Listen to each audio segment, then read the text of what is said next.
Class 7th। आज मैं आपको आपकी संस्कृत की पाठ्यपुस्तिका से तृतीयः पाठः विद्याया महत्वम समझाने जा रही हूँ। आपके बेटा हाफ ईयर एग्जामिनेशन में 2 चैप्टर्स आएंगे। आपका पहला चैप्टर है उद्यानम, जिसे मैंने आपको समझा दिया है, पढ़ा भी दिया है और मैंने कॉपी वर्क भी करा दिया है। और आज मैं आपको दूसरा पार्ट पढ़ाने जा रही हूँ, मतलब कि जो पहला पार्ट है वह है उद्यानम और दूसरा पार्ट है वह है विद्याया महत्वम। तो मुझे आशा है बेटा कि आपने उद्यानम पार्ट का कॉपी वर्क कर लिया होगा और आपको वो चैप्टर समझ में भी आ गया होगा। आज आपको बेटा समझना है तृतीयः पाठः विद्याया महत्वम। ये जो पाठ है, इस पाठ में बेटा 6 प्रकार के श्लोक हैं और सभी श्लोक बेटा विद्या का महत्व बता रहे हैं। आपको इस पाठ को बेटा समझने से पहले आपको अच्छे से इसको पढ़ना है। तो चलिए पहले क्लास 7 इस पाठ को मेरे साथ साथ आप भी भली भांति अच्छे से पढ़िए। पुस्तकेषु च या विद्या परहस्तेषु यद्धनम कार्यकाले समुत्पन्ने न सा विद्या न तद्धनम। ताराणां भूषणं चंद्रः नारीणां भूषणं पतिः पृथिव्याः भूषणं राजा विद्या सर्वस्य भूषणम्। अलस्य कुतो विद्या अविदस्य कुतो धनम् अधनस्य कुतो मित्रम् अमित्रस्य कुतः सुखम्। विद्या ददाति विनयं विनयाद् याति पात्रताम् पात्रत्वाद् धनमाप्नोति धनाद् धर्मिष्ठः सुखम्। साहित्य संगीत कला विहीनः साक्षात् पशुः पृच्छ विषाणहीनः। तृणं न खादनमपि जीवमानः तद्भागधेयं परम पशूनाम्।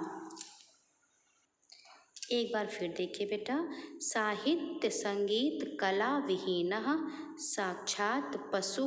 बेटा यहाँ पर जो है पा के नीचे मात्रा नहीं लगी है, ये है पुच्छ। अपनी किताब से बेटा आप ध्यान से देखिएगा। पुच्छ विषाणहीनः तृणं न खादनमपि जीवमानः तद्भागधेयं परम पशूनाम्। ये साम न विद्या न तपो न दानम ज्ञानम न शीलम न गुणो न धर्मः। ते मृत्युलोके भूय भारभूतः मनुष्य रूपेण मृगाश्चरन्ति। तो ये बेटा आपने पाठ पढ़ लिया। अब चलिए इन श्लोकों को बेटा बहुत अच्छे से समझिए। इन श्लोकों में बेटा विद्या का महत्व बताया गया है। पुस्तकेषु च या विद्या परहस्तेषु यद्धनम। यद्धनम माने जो धन, पुस्तकेषु माने पुस्तक में, च माने और, पुस्तक में और दूसरों के हाथ में धन। पुस्तकेषु च या विद्या मतलब पुस्तक में लिखी हुई विद्या, पुस्तकों में लिखी हुई विद्या और दूसरों के हाथ में गया हुआ धन। यद्धनम, यद्धनम माने जो धन, मतलब पुस्तकों में लिखी हुई बेटा विद्या और दूसरों के हाथ में जो धन चला गया हो। कार्य काले जब कार्य पड़ता है, जब अवसर आता है, जब समय आता है। समुत्पन्ने मतलब उत्पन्न होने पर, कार्य का समय उत्पन्न होने पर, अवसर उत्पन्न होने पर। ना सा विद्या ना तद्धनम, धनम तद्धनम, तत् मतलब जो, धनम माने धन, मतलब पुस्तकों में बेटा लिखी हुई विद्या। पुस्तक की लिखी हुई विद्या नहीं बेटा, हमें सच में अपने आप में जो है विद्या आनी चाहिए, हमें समझना चाहिए। ये नहीं कि जो पुस्तक में लिखा है वही उतना ही ज्ञान हमारे लिए क्या है काफ़ी है, नहीं, हमें सच में वो ज्ञान आना चाहिए, हमें ज्ञानी बनना चाहिए। तो जो पुस्तक में लिखी हुई विद्या होती है और जो दूसरों में हमारा ही धन जो दूसरों के हाथ में चला जाता है, तो कार्य उत्पन्न होने पर, अवसर आने पर वह पुस्तक में लिखी हुई विद्या काम नहीं आती है। क्या काम आता है? सच में जो वास्तविकता में हमारे पास ज्ञान है वही काम आता है। हमारे हाथ में जो धन है वही धन काम आता है। मतलब कि इस श्लोक का आशय है बेटा कि पुस्तक में लिखी हुई विद्या और दूसरों के हाथ में गया हुआ धन कार्य उत्पन्न होने पर, अवसर आने पर ना वह विद्या काम आती है और ना ही वह धन काम आता है। समझ में आ गया बेटा? अब देखिए, ताराणाम भूषणम चंद्र, नारीणाम भूषणम पति। तारों का आभूषण है बेटा चंद्रमा। तारों का आभूषण है चंद्रमा। नारीणाम भूषणम पति, नारीणाम भूषणम पति। नारी का आभूषण उसका पति है।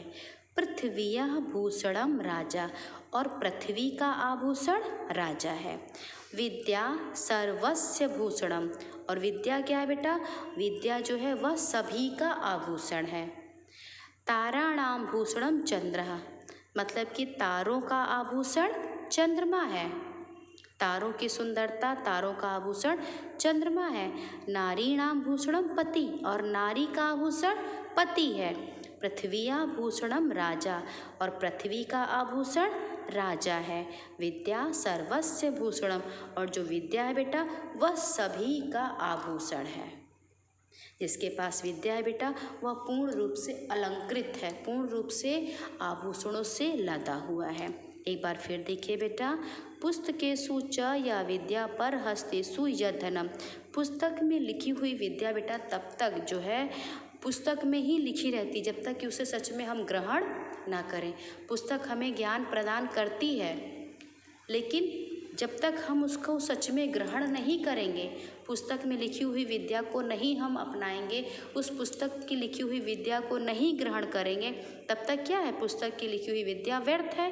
मतलब कि पुस्तक में लिखी हुई विद्या और दूसरों के हाथ में गया हुआ धन, काम आने पर, अवसर आने पर वह विद्या और वह धन काम नहीं आता है। तारों का आभूषण चंद्रमा है। नारी का आभूषण उसका पति है। पृथ्वी का आभूषण राजा, और विद्या, विद्या बेटा सभी का आभूषण है।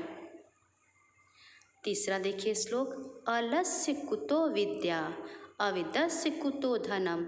अलस्य, अलस्य मतलब आलसी। आलसी के पास विद्या नहीं होती है, आलसी व्यक्ति ज्ञान नहीं प्राप्त कर सकता है।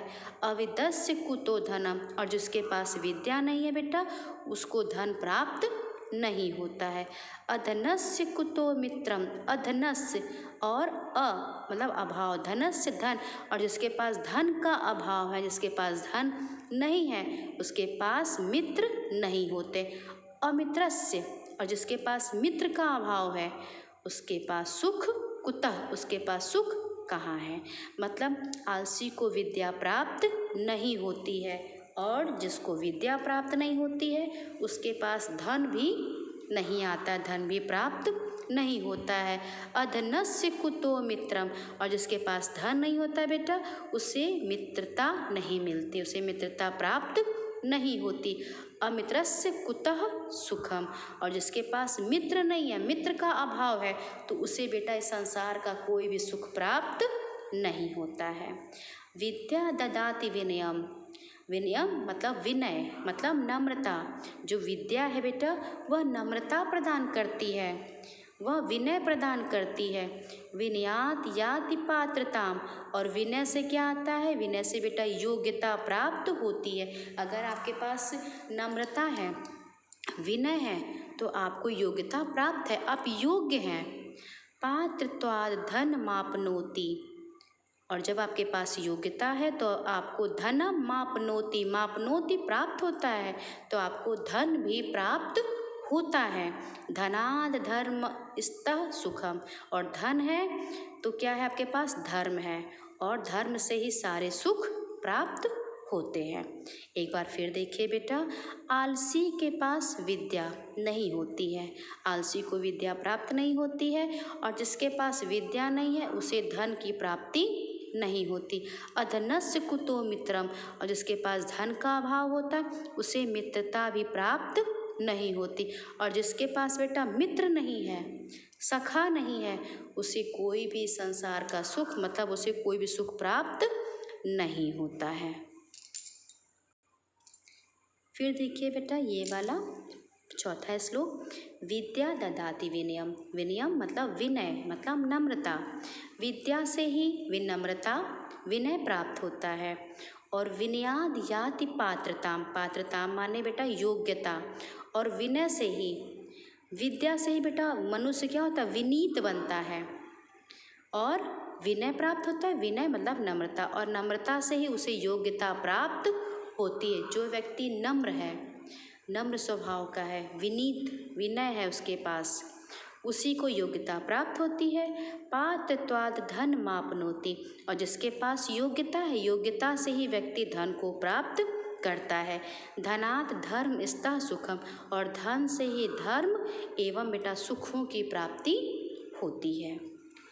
साहित्य संगीत कला विहीनः साक्षात पशु पुच्छ विषाणहीनः। विषाण माने होता है बेटा सींग, पुच्छ माने पूंछ। जो मनुष्य साहित्य संगीत कला से विहीन होता है, मतलब जिसके पास साहित्य संगीत कला का अभाव होता है, जिसे साहित्य संगीत कला के बारे में कुछ भी पता नहीं होता है, वह इन तीनों से विहीन होता है, तो वह साक्षात पशु के समान है।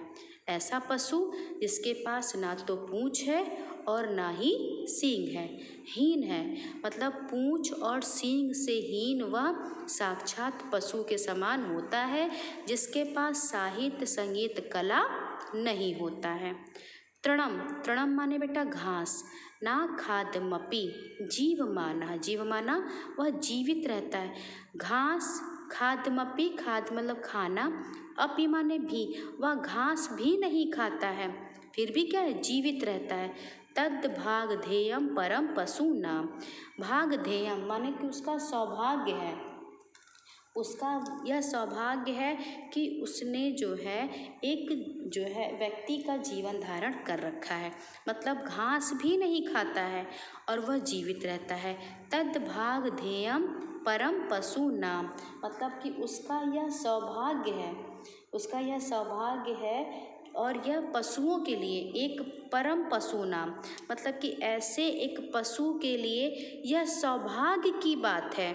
यह सौभाग्य, भागधेयम मतलब कि भाग्य, सौभाग्य, पशु नाम, उस पशु की, कौन सा पशु, मनुष्य रूपी पशु के लिए ये सौभाग्य की बात है कि वह घास भी नहीं खाता है और जीवित रहता है।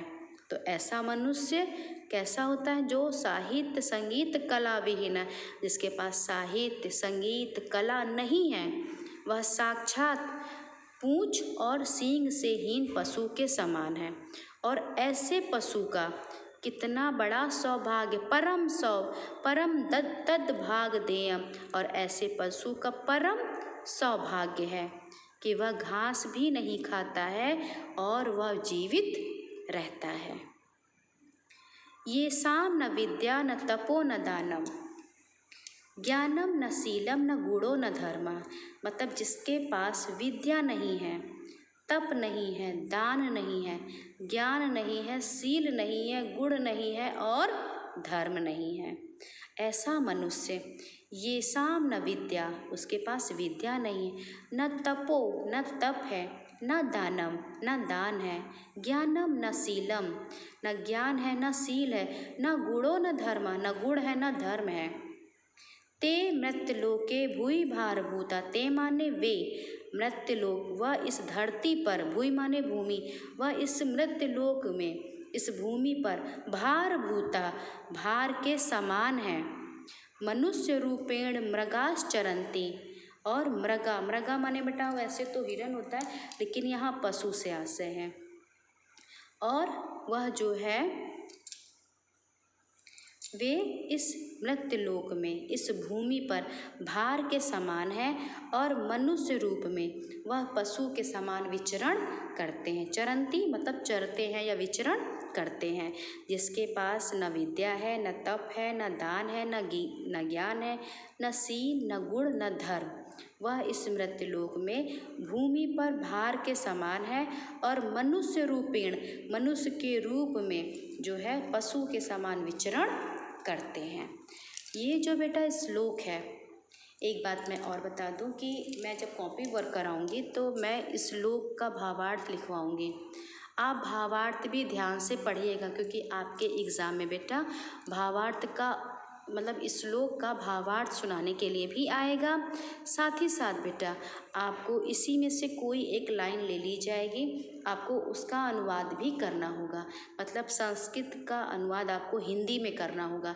इसलिए मैंने आपको ये पाठ पढ़ा दिया है।